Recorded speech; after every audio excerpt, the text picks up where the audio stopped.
예, 로마서를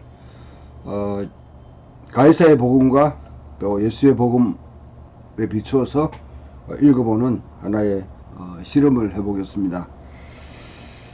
로마 제국이라는 것은 바울이 사역할 때 현실이었습니다. 그런데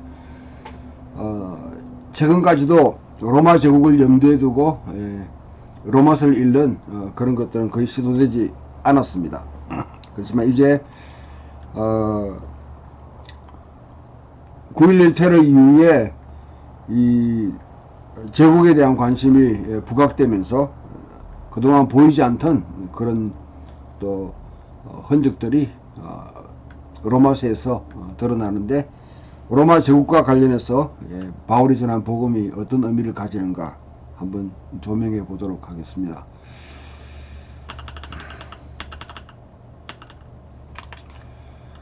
바울의 신학은 논쟁적 신학입니다.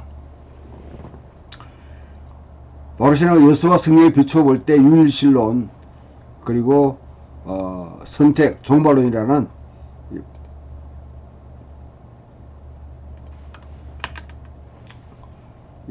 유대인들의 삼중 신념들을 근본적으로 수정한 것입니다. 바울이 변경을 가하고 있는 유대신학의 강요소가 이미 정사와 근세에 맞서고 있습니다. 유일신론도 그렇고 선택교리도 그렇고 종말론도 다 당시에는 전복적인 그런 교리들입니다. 유일신론은 이 다신교 사회, 특히 로마 황제 숭배가 기승을 부리고 있는 그 시대에 정면적으로 도전을 이렇게 내미는 것이고요. 선택교리는 진정한 인간은 누구인가, 진정한 이스라엘은 누구인가, 그 점에서 이스라엘의 이야기로 로마의 내러티브를 전복시키는 그런 메시지입니다. 종말론이라는 것은 하나님께서 로마 제국이 형성하고 있는 이 세계 속에서 깨뚫고 들어와서 잘못된 것을 바로 잡으실 것이다 하는 그런 묵시적인 메시지가 담겨있기 때문에 그와 같이 전복적입니다. 바울이 그렇게 수정을 가해서 강조서는 계속해서 세상의 근세에 맞서고 있는 그런 메시지가 됩니다. 한 분 하나님에 대한 유대인의 신앙, 항상 이교도 우상숭배에 반대되는 논쟁적인 교리입니다. 출애굽은 가장 위대한 표현 중 일부에서 이 반대가 명확하게 드러난 것입니다. 이집트의 신들과 파라오에 대한 하나님의 승리를 계속 셀러브레이션 하고 있는 것이 출애굽 사건입니다. 이사야 40장 53장에는 새로운 그런 출애굽에 대한 기대, 하나님의 구원하신 의에 대해서 게시되어 있는데, 바벨론과 그 통치자들과 그 신들에 대한 전복을 의미합니다. 오직 야훼 하나님만이 유일하신 하나님이다, 다른 모든 우상들은 헛것이다 하고 명백하게 선포하고 있는 것입니다. 1세기 유대인들, 특히 강경파 바리새인들은 이들 본문과 유사한 다른 본문들을 일반적 1세기 이교도, 특정하게 가이사 숭배에 대한 참 하나님의 승리와 관련시켜서 다시 읽는데 전혀 어려움이 없었을 것입니다. 솔로몬의 지혜서는 이러한 점을 가르쳐주는 하나의 병행점들을 제시하고 있다 볼 수 있는데요. 바울은 이들 자료들을 활용하고 예수 그리스도와 성령을 중심으로 그 자료들을 다시 읽어냅니다. 그러면서 이들 본문에 대한 새로운 초점과 적용점을 제시하고 있는데, 이를 바탕으로 하나의 운동을 개시하는 것이죠. 이스라엘 성경의 상속자들이 새로운 무기를 가지고 이 기도에 맞서면서 새로운 종류의 승리를 전망하는, 새로운 출애굽의 전망하는 그런 메시지를 바울은 일으키고 있습니다. 예수 그리스도의 십자가 죽음을 통해서 이스라엘의 하나님은 창조주 하나님이시다. 창조에 신실하셨다. 이스라엘에 신실하셨다. 그래서 한 부족의 이야기, 한 민족의 이야기가 아니라 이 이야기는 모든 열방이 들어야 될 메시지로 이제 파악하면서 이 하나님의 이야기를 각 족속과 백성과 방언과 나라들이 갖고 있는 그 토대 신화, 토대 내러티브에 도전하면서 전복시키는 그런 운동을 바울이 개시하기 시작했습니다. 후대의 삶이 일체 교리를 논쟁적으로 형성한 바울의 고등기독론과 성령론, 이것은 이교신들, 특히 가이사에 대항하는 새로운 초점과 논쟁적인 힘을 주기 위한 방법으로 고안되었습니다. 이런 점을 인식하게 되면 바울의 고등기독론을 부정하려고 하는 주기적인 시도에 들어서 실제로 무슨 일이 일어나고 있는지 흥미로운 질문을 제기하게 됩니다. 자, 유대 선택교리, 이스라엘 유일하신 참 하나님으로 이스라엘이 택함을 받았다. 이건 이교도 우상 숭배에 반대하는 논쟁적 교리입니다. 이스라엘 헌장인 언약 헌장인 토라는 야훼에는 다른 신이 전혀 없다 하는 것을 그것이 무엇이 의미하는지를 아주 공들여 다듬어 놓고 설명하고 있습니다. 그래서 바울은 이 선택교리를 근본적으로 수정해서 이신층이 그리스도의 안에서 새로운 창조, 성령으로 말미암는 한 몸, 전 세계적인 교회 이방인과 유대인과 이방인이 함께하는 그런 교회 속에 이런 선택교리를 자리매김하고 있습니다. 이러한 초점 동시에 바빌론에서부터 로마에 이르기까지 모든 권세에 대한 일종의 도전을 선포하는데요.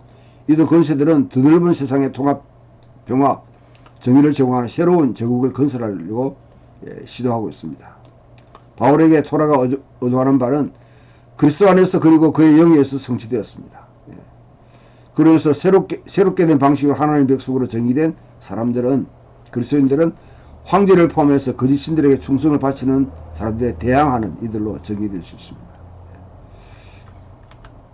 그런 점에서 그리스도인들의 세상이 감당치 못하는 사람이 되는 것이죠.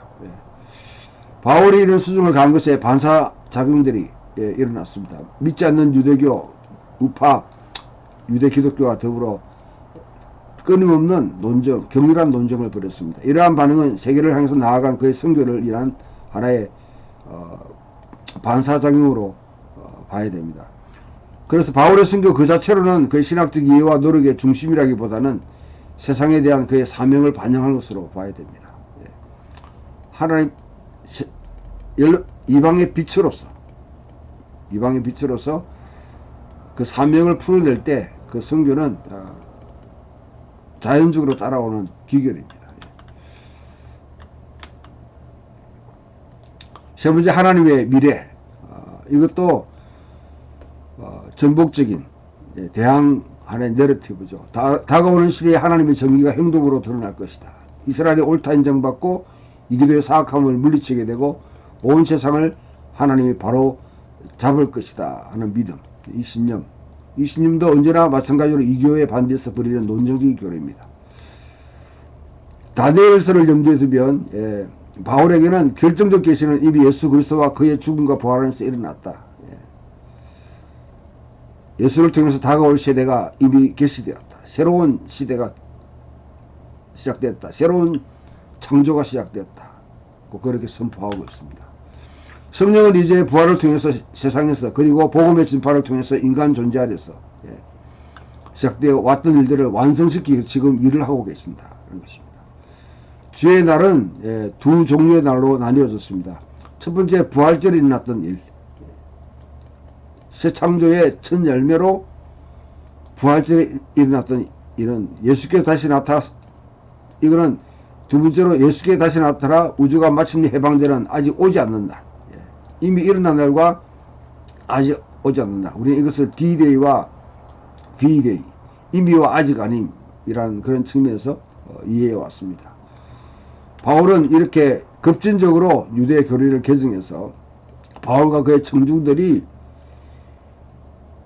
카이사의 신복들을 비롯해서 건세들의 분노에 불구하고 그리스도인으로서 담대하고 유쾌하게 맞설 수 있도록 그렇게 고안되어 있는 것이 바로 이 유대 종말론을 수정한 하나님의 미래에 대한 바울의 논증입니다. 이 세 가지, 유일신론과 선택교리와 그리고 하나님의 미래에 대한 유대 종말론, 이런 점을 바탕으로 바울이 관한 새로운 관점은 신앙들에 대항하는 논쟁입니다.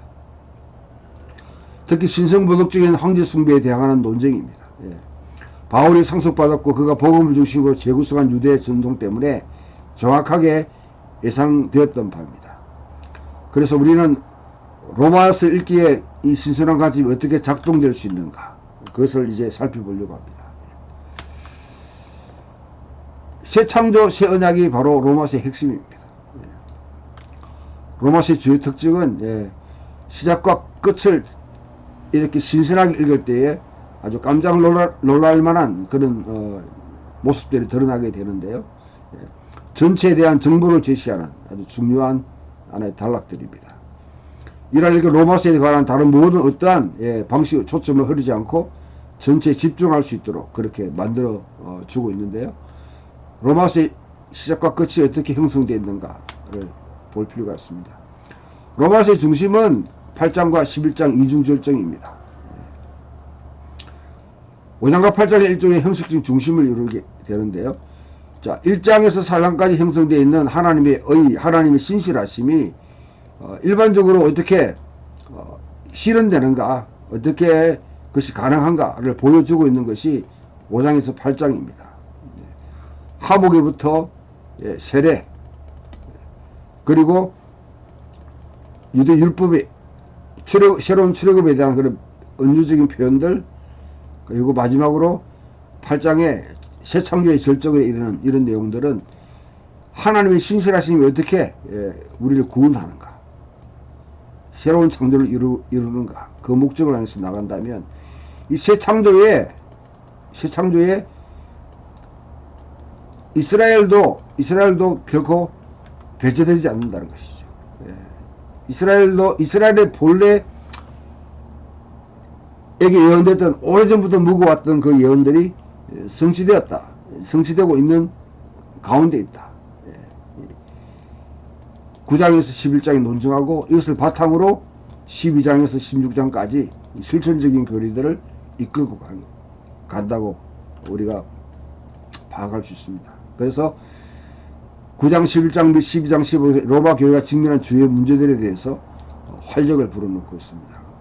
이스라엘에 대한 이 문제는 로마 교회가 당면하고 있는 문제이기도 하고, 또 12장, 15장에서도 이방인과 유대인 교회 사이에, 유대 그리스도인들 사이에 어느 정도 갈등, 강한 자와 약한 자 사이에 로마 제국이라는 하나의 큰 이 맥락에서 살고 있는 이방인, 이 그리스도인 공동체가 어떤 모습을 보여야지 제대로 복음을 구현할 수 있는가. 믿음으로 인한 교제, 믿음으로 말미암는 칭의에서 하나님의 빈디케이션, 옳다고 인정함을 하시는 그 하나님의 신실하심이 어떻게 믿음으로만 교제로 이어지는지, 그것을 보여주는 하나의 구조를 가지고 있습니다. 1장, 4장은 5장, 8장 하나의 방식, 9장에서 11장, 12장에서 15장을 다른 방식으로 준비하고 있습니다. 로마서 8장은 바울의 모든 주술의 절중을 이룹니다. 그래서 그러네 로마서 8장의 주된 요지가 아이러니하게도 상당수의 개신교의 주석에서는 주변화되어 있습니다. 새로운 출애굽이라는 하나님의 위대한 행위로 말미암는 모든 피조물을 새롭게 하라. 새로운 창조, 새로운 출애굽과 새로운 창조라는 이 개념이 절정을 이루는 것이 로마서 8장인데, 그런 점은 잘 파악되지 않고 그저 그냥 칭의에서 성화, 성화에서 견인, 영화 라는 그런 도식에 그냥 이렇게 틀 속에 잡아놓고 있는 것이죠. 우주 자체가 속량되고 노예에서 해방되고 자유하게 돼 하나님의 자녀들이 누리게 될 영광의 자유를 함께 누리게 될 것이다 하고 이 8장에서는 선포하고 있습니다. 하나님의 자녀들은 전체가 새로워진 세계에서 약속의 땅에 해당하는 새 언약의 상속 제사를 갖게 됐다. 유업을 갖게 됐다. 그럼 하나님의 자녀들은 새로운 세계 전체를 다스리는 예수의 통치에 함께 동참한다. 에베소에서 우리가 함께 다스린다, 함께 유업을 받는다 하는 것을 말하고 있습니다. 이 메시지 자체가 전복적입니다. 로마 황제가 세계를 통치한다고 주장하는 이 세계에서 로마에 있는 작지만 고문분투하는 교회에 보낸 편지의 설정할 때 이것은 전복적으로 익혀줄 수밖에 없는 것이죠. 이 편지가 로마에 보내진다는 자체만 해도 로마에 살고 있는, 로마의 중심에, 핵심에 살고 있는 그리스도인들에게 로마 황제가 세계를 통치하는 것이 아니라 바로 큐리오스, 하나님의 아들 라는 이 개념을 예수 그리스도에게 적용해서 십자가에 로마 제국을 유지하기 위해서 사용하는 가장 악랄한 그런 사형틀인 십자가에 죽은 예수가 바로 이 땅의 큐리오스고 주고 하나님의 아들이라 선포하는 것이죠. 이거 자체가 전복적으로 들릴 수밖에 없습니다. 단지 종교적인 그런 메시지가 아니라는 것이죠. 로마의 시인들은 아구스투스가 모든 적을 무찌르는 과정에서 탄생하게 된 평화와 자유와 번영의 새로운 시대를 노래해왔습니다. 버질도 그렇고요, 다케스도 그렇고, 그와 같이 노래해왔는데, 이거 자체가 새로운 창조의 비전 자체는 단순한 정치적 논쟁 그 이상입니다. 그래서 이 하나의 비전을 제시하는데 어떤 비전이냐면 세계 제국의 다른 비전을 값싼 모조품처럼 하찮게 만들 수밖에 없는 비전입니다. 로마가 추구하고 있는 그런 평화, 로마가 말하는 자유, 로마가 말하는 정의, 로마가 말하는 번영에 대해서 근본적인 도전장을 내밀고 있는 것이 바로 새 창조의 비전입니다. 실제로 세계적의 비전은 있는 그대로 모조품에 불과하다 것이죠. 하나님은 세상을 정정당당하게 올바르게 만들어 놓을 것이다. 세계 제국들이 사탄이 죄를 통해서 사망의 권세로 세계 제국들을 일으키면서 하나님의 세계를 엉망진창 만들었는데 하나님은 그것을 바로 세워줄 것이다. 하나님의 정의, 디카이오스 순회는 언약적 신실함, 하나님의 의는 하나님의 정의, 하나님의 언약적 신실함. 하나님은 언약의 신실하심으로 이스라엘과 맺었던 아브라함의 언약, 모세의 언약, 다윗의 언약, 이 언약의 신실함으로 저희가 궁극적으로 승리하게 될 새로운 창조를 완성하실 것이다. 그런 선언입니다.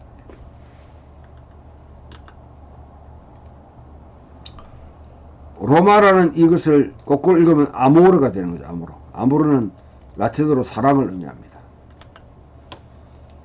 로마서 5장 8장에서 모든 것은 하나님의 사랑으로 성취된다 했을 때 이 데이빗 아우네의 계시록 주석에 보면 일부 로마 사상가들은 로마가 비밀 이름을 가지고 있다고 보았습니다. 로마의 이름을 철자로 거꾸로 읽으면 아모르, 사랑이라는 단어를 형성했습니다. 여기에 정면적으로 도전하고 있는 것이 5장 8장입니다. 로마의 시민적 자부심이나 제국적 성취에는 어떤 승리에도 사랑을 찾을 수 없습니다.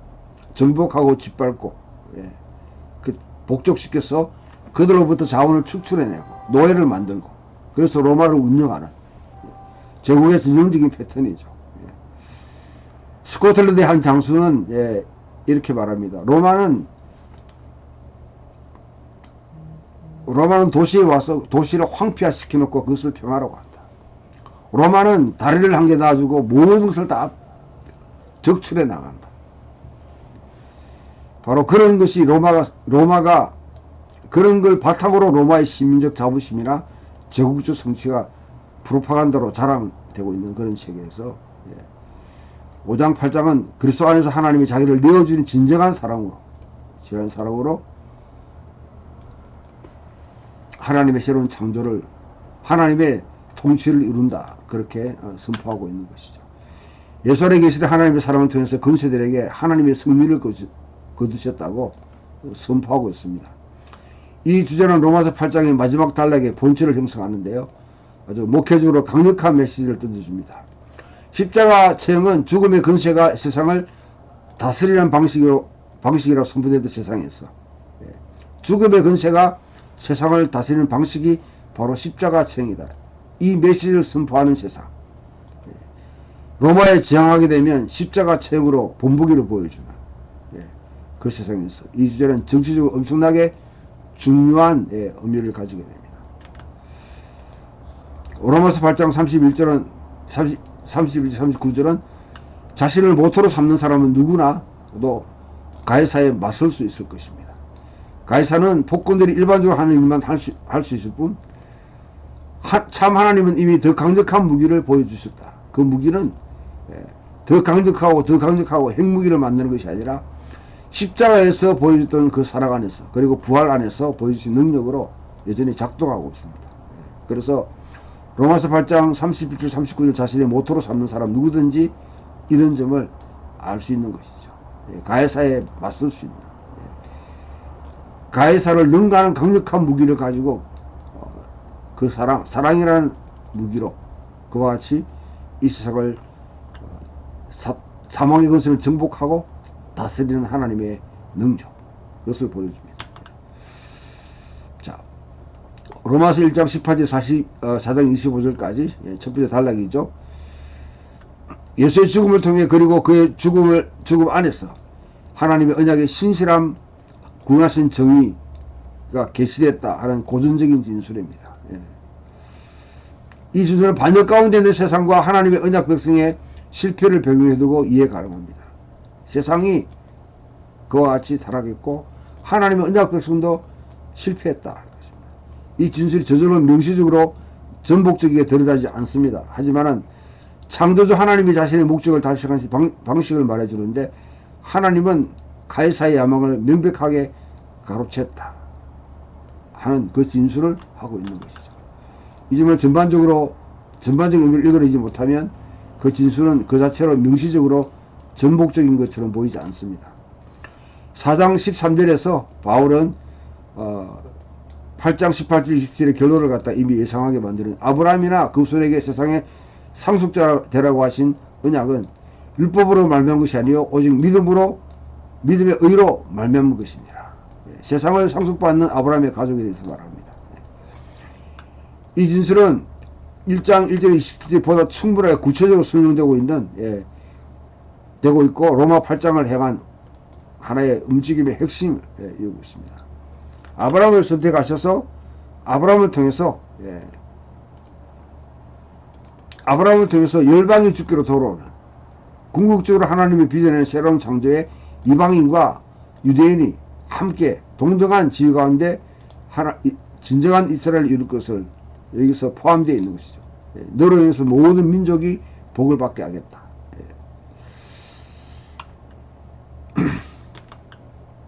바울에게서 예수의 구원하신 죽음은 개인적인 죄인을 위한 구원의 계획, 이거는 물론 포함됩니다. 그러나 여기서 이거는 가장 핵심에 있을 수 있다고 여기더라도 이것을 훨씬 초월하는 것이죠.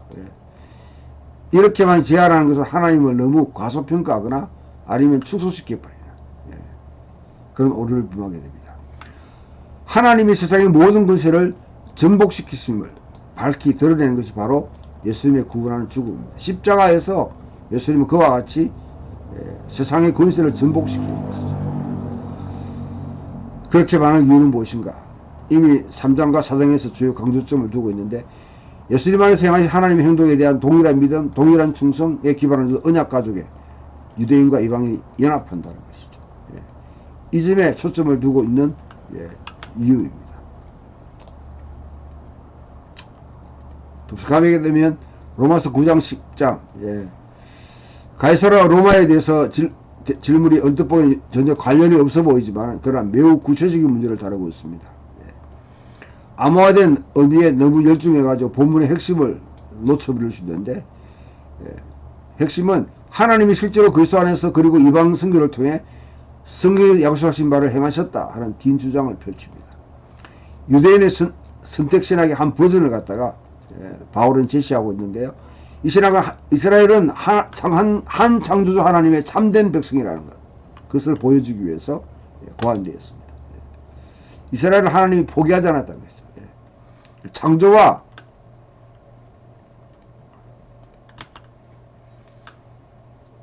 로마서 4장에서 8장은 예, 새로운 창조에 대해서 이야기한다면 예, 창조신학과 관계되어 있다고 그러면 9장에서 11장은 언약신학과 관계되어 있는 것이죠.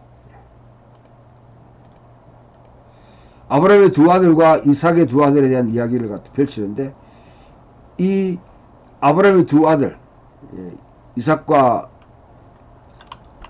이스마엘, 이삭의 두 아들 야곱과 에서에 대한 이야기는 각각 정당한 혈통을 통해서 진정한 혈통을 추적하는 이야기입니다. 예. 로마 청중에게 로마의 위대한 건국 이야기와 매우 흡사합니다. 로물루스와 레무스 이야기를 소환하고 있는 것이죠.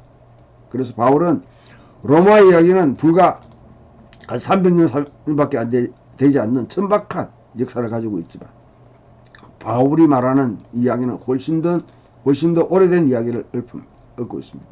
예.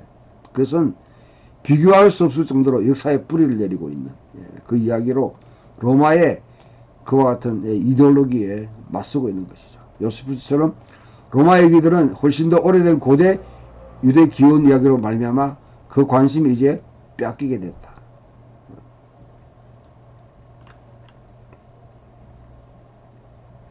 옛 이야기의 오래된 이야기를 가지고 있는 이 유대 내러티브 이야기에 비교해서 로마의 이야기는 너무너무 단순하고 너무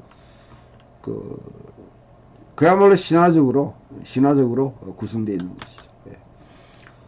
바울의 주의 목적은 로마에 있는 이방인 그리스도인들에게 유대 비기독교인들을 멸시해서는 안 된다고 설명합니다.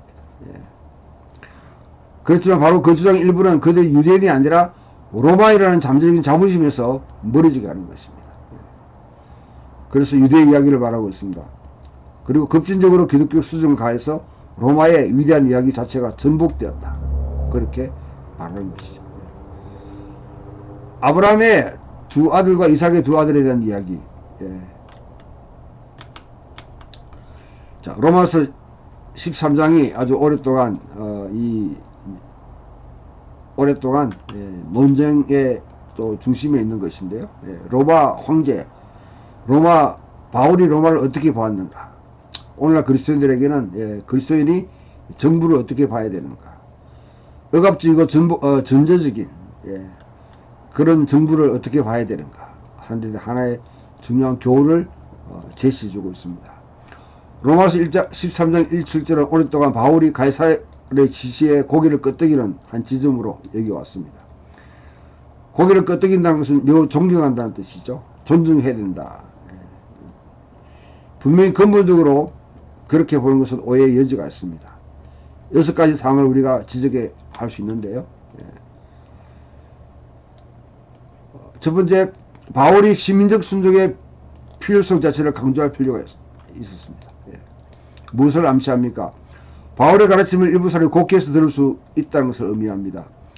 교회가 하나님 외에는 그 누구에도 충성을 바치지 않아야 된다 하는 이 바울의 가르침을 듣게 되면, 잘못하게 되면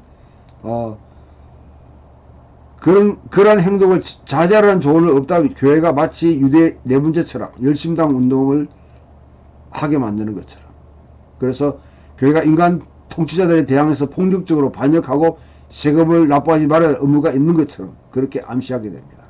그럼 이달라고 바울이 전복적인 말을 하지 않았을 것이라는 증거가 아닙니다. 바울은 그렇게 말했습니다. 가이사 외에는, 하나님 외에는, 예수 그리스도 외에는 누구에도 충성을 바치지 말라. 그러나 지금은 무엇을 해야 되는지, 특히 자신의 메시지가 무엇을 암시하고 있는지, 암시하지 않고 있는지를 분명히 밝혀주고 있는 것이죠. 바울이 시민적 순종의 필요성 자체를 강조할 필요가 있었는데요. 이런 사고, 두 번째,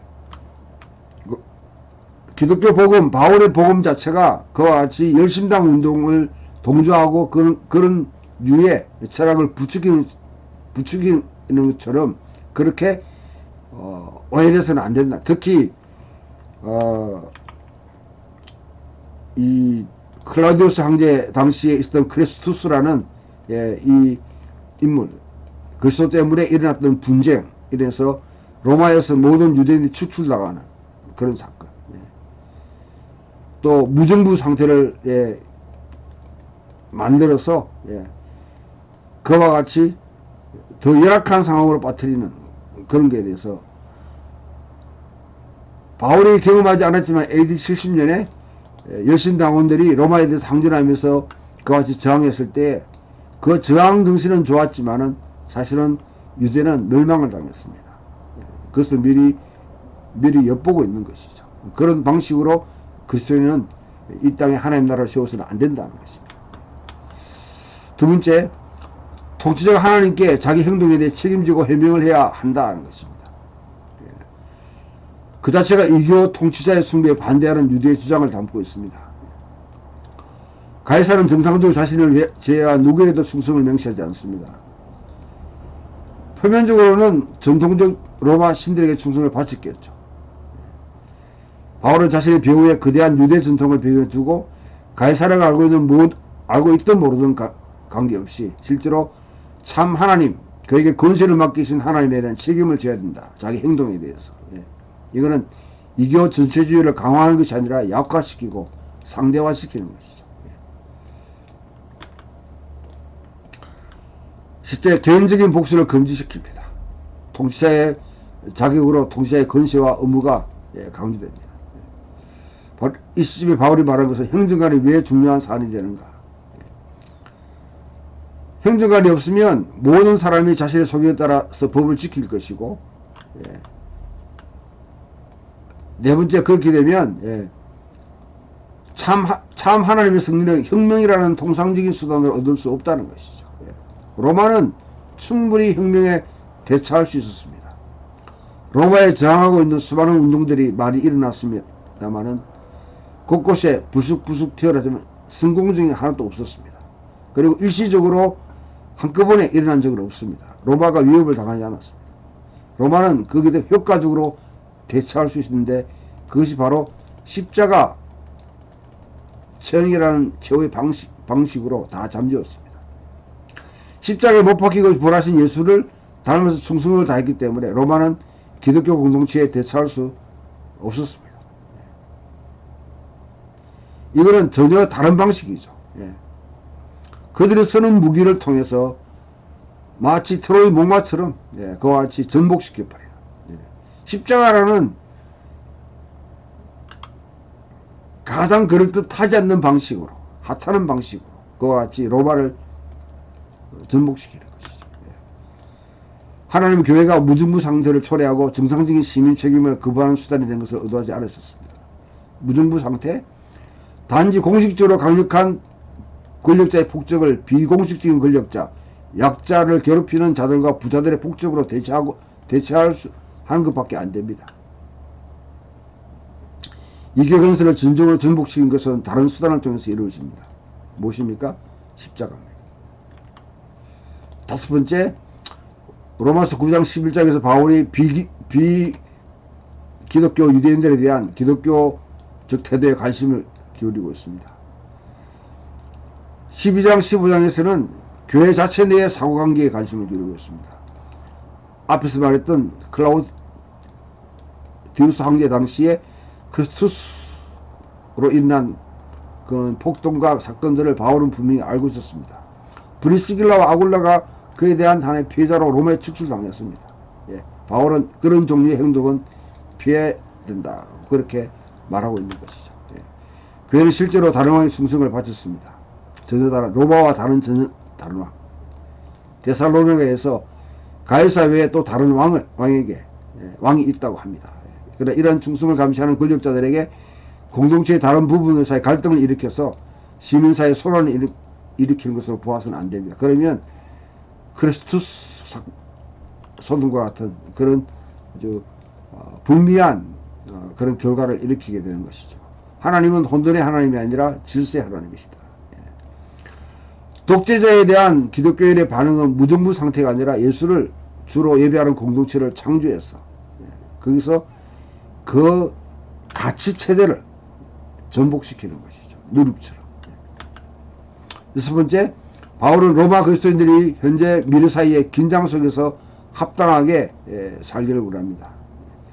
바울 자신의 사례에서 보여주듯이 예수님께서는 마지막으로 다시 나타날 때까지 정치적으로 잠잠하거나 억압되어야 된다는 의미가 아닙니다. 복음을 전파하고 생활한다는 것이죠. 복음에 그냥 복음을 뭐 알고 있고 암송하고 그냥 표명하는 것이 아니라 말로 그것을 삶으로 살아내는 것이죠. 살아내면 항상 카이사가 아니라 예수를 진정한 주로 선포하며 따르는 것입니다. 종말론적 규정을 반드시 유지해야 됩니다. 교회는 도래하게 될 예수 그리스도의 완전한 왕국의 표징으로 반드시 살아내야 됩니다. 그래서 하나님의 나라는 평화와 사랑과 기쁨으로 덕정을 짓습니다. 그래서 혼돈과 정오와 분노에 의해서 현재 시작될 수 없다는 것이죠. 그래서 이것이 바로 로마서 13장 1절 7절에 바울에게 동기를 부여한 것입니다. 좀 더 부연하게 설명드리면요, 땅에는 트랜스크립트, 사람들이 살아내야 될 하나의 공식적인 대본들이 있습니다. 공식적인 대본. 이에 비해서 억압을 받는 소수 민족들은 이 공식 대본을 인정하면서도 그들은 히든, 감춰진 트랜스크립트를 갖고 있습니다. 각 대본을 갖고 있습니다. 밖으로는 그렇게 보이는 것 같아서 실질적으로는 이와 같은 자기들만의 가치, 상징을 통해서 소통하고 행동하는 것이죠. 그것이 때로는 여러 가지 이제 방식으로 이와 같이 제국적인 권력에 저항합니다. 뭐 뒤를 돌아서 욕한다든지 아니면 세금을 천천히 낸다든지 시키는 일을 아주 그냥 피할 수 있는 방법을 다 택해서 한다든지 그러면서 현 체제를 인정하면서도 그 안에서 그 체제가 돌아가지 못하도록 만드는 것이죠. 결론적으로 우리가 보게 되면 바울의 복음, 특히 로마서를 당시에 강분명하고 증가하는 가이사 숭배의 맥락과 그의 암시하는 모든 것과 상반된 것으로 우리가 보게 되면 바울의 복음을 가이사 숭배, 가이사의 복음과 상반된 것으로 보게 되면 그동안 친숙하게 여기던 구절들을 신선한 관점, 새로운 각도로 볼 수 있게 됩니다. 그래서 어느 정도까지 전통적인 읽기를 수정하도록 이끌어주는데 로마서의 주요 신학적 종교적 주제를 제쳐놓거나 상대화시키지는 않습니다. 바울이 연동에 든 것은 그것에 대한 비판입니다. 철저하고 잘 수행된 신학으로 매우 주의가 수행된 신학이죠. 묘 고등기독론과 강력한 칭의교리를 통해서 이와 같이 철저하고 수행된 신학을 하고 있는 것이죠. 명시적인 기독교 종교에서 강화되고 이 종교는 로부터 바울이 쓰고 있는데 이 종교의 바울을 또한 이런 종교를 믿는 자들에게 편지를 보내고 있습니다. 이교도 특히 권세, 가이사 숭배에 대한 바울의 명시적이고 암묵적인 논쟁을 제시하고 있는 것이죠. 더 큰 맥락에서 더 넓은 신학과 주의 아래 통합시키는 것이죠. 어떻게 작동을 보여주는 것은 길고 복잡한 작업입니다만은 그러나 필요할 뿐 아니라 풍성한 열매를 맺을 수 있을 정도로 유익하다 하는 것을 로마서에 대한 이와 반제국주의적인 읽기를 통해서 우리는 볼 수 있습니다. 자, 여기까지만 일단 하시죠. 하고 여러분들 다음 주는 이제 마지막 목회서 신에 대해서 간략하게 살펴보도록 하겠습니다. 수고하셨습니다.